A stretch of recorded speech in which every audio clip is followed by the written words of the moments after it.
திரு ரஜினிகாந்த் அவர்களை டாக்டரோட அட்வைஸில் அவர் அரசியல் வராமல் போன சூழ்நிலை இருந்தது.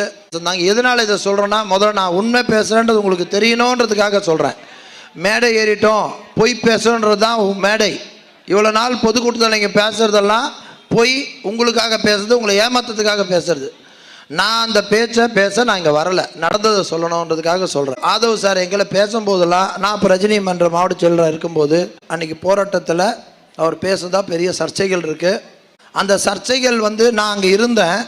45 வருஷமாக ரஜினி சார் கூட இருந்தவன் எப்படி விட்டு கொடுத்துருவான்? நான் இன்றைக்கி லீடரோட வந்தனால என் ஒய்ஃபை நாளைக்கு திட்டினா விட்டுருவேனா?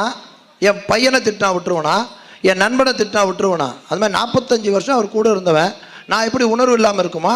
வார்த்தை தவறி வரலாம், அப்படி வந்ததாக தான் நான் கருதுகிறேன். அது மாதிரி ஒன்றும் இன்டென்ஷனே பேசலை. பப்ளிக்காக எனக்கு நீங்கள் எந்த எண்ணத்தில் பேசுனீங்க அப்படின்றது எனக்கு தெரிஞ்சுக்கணும்னு ஆசைப்பட்றேன். ரஜினி சாரை பற்றி யாராவது இதில் எது பேசினாலும் உங்கள் சார்பாக நான் கேள்வி கேட்பேன் சார். உங்களை தான் எனக்காக அது எங்கள் ரசிகர்கள் ரொம்ப வருத்தப்படுறாங்க, நீ ஏதோ தப்பாக பேசுன மாதிரி. அது மறந்து போச்சு பாருங்கள், சாரி சார். அதான் முதல் மேடை, மன்னிச்சிருங்க.